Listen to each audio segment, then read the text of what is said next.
The greatest thing was being on stage and having the control, the awe of being worshiped, and having folks just really look at you and say, wow, you know, I want to be that. As leader of a heavy metal band, Kirk Martin projected an angry, wild image on stage. And getting just thousands of people to scream profanities, that was the biggest rush for me. Offstage, people just found him mean. I was so filled with hate that I would project that hate at a lot of people. Two of the band members, when we were on the road, just decided they were just sick of me and they couldn't take me anymore. And they actually decided to leave the band. But the message in Kirk's music captured the minds of his young audience. My whole intention was to tell people to believe in yourself, follow your own visions, your own dreams, and crush whoever's in your way. Kirk had no illusions about where his growing success came from. I got on the ground and I clawed the earth. I told Satan, I said, if you give me what I want, if you make me a god, if you give me the women and the drugs and the fame and everything, and you give me the power to crush people, I will serve you until the end of time. Within 2 days, I was offered a recording contract. While Kirk pushed for fame and fortune, he tried to keep a secret bottled up inside. A couple of older boys in the neighborhood started molesting me and sodomizing me when I was probably about 8. It happened more than once, and I never talked about it. I never told anybody about it. Later, taking advantage of women sexually became part of Kirk's heavy metal lifestyle. The worst part about my molestation was the fact that I, in turn, went out and violated others. Then, just as he was about to sign the record deal for which he'd sold his soul, he had an encounter with a mysterious stranger. One morning at about 9 o'clock, I went into a small cafe, and this guy came and sat down right across from me. Out of all the places he could have sat, there were plenty of seats open. And immediately I looked at him with this horrible, mean-looking look on my face, and I said, "What's happening, Dad?" And he stopped stirring his coffee again and looked at me right in the face, and he said, "What's happening, Dad?" I jumped across the table and I put my nose right up to his, stared him in the eye, and I just cursed him. I called him every foul thing I could think of. And he said, "God sent me here to tell you that he loves you.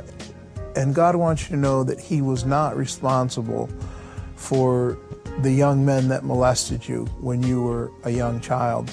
And the thing that was so mind-blowing about that is he used their names.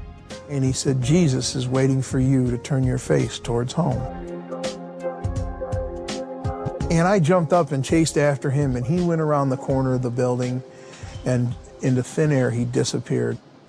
Not long after that, Kirk was sleeping in his band's tour bus when it shook violently in the middle of the night. Suddenly, it was like this big shining spotlight came down from heaven, and the Spirit of God himself came into the bus. And I didn't know why I hated God so much. Everything just slipped away, and the only thing I felt was love. I felt accepted. I felt like I was that little boy again before I got molested. I said, "Jesus, change me or destroy me, because I don't want to be this anymore." I realize now that in the presence of God, sin and hate and ugliness can't. There's no room for it. It has to leave, and all these things began to leave my heart. Kirk cried himself to sleep, and when he woke up the next morning, everything seemed different.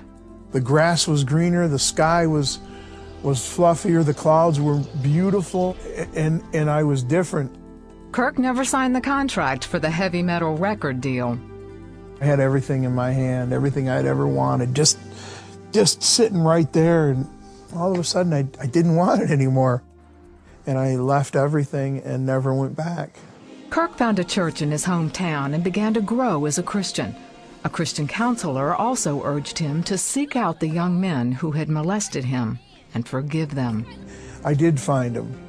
"I don't know if you remember me or not." And I said, "Why did you do this to me?" And then they began to tell me the story of how someone had violated them. The one young boy, how he had found a pornography magazine, and that's what led him to abuse me and then invite the other boy to abuse me. They had given their hearts to Christ. We sat down and we cried and we hugged and we talked about it and we prayed. That's how I got past all that. Over time, he found his musical talent moving in a new direction, writing and performing worship songs. He and his family travel around the country sharing the miracle that changed Kirk's life. My wife is just a treasure. My family is the greatest testimony of God's mercy and God's grace, because I thought I would never have such a wonderful blessing. Once I started to realize that God wasn't out to get me, I started to see the blessings. I was addicted to drugs and sex and violence and hatred and used music as a tool to destroy people. And then God turned all that around for His glory.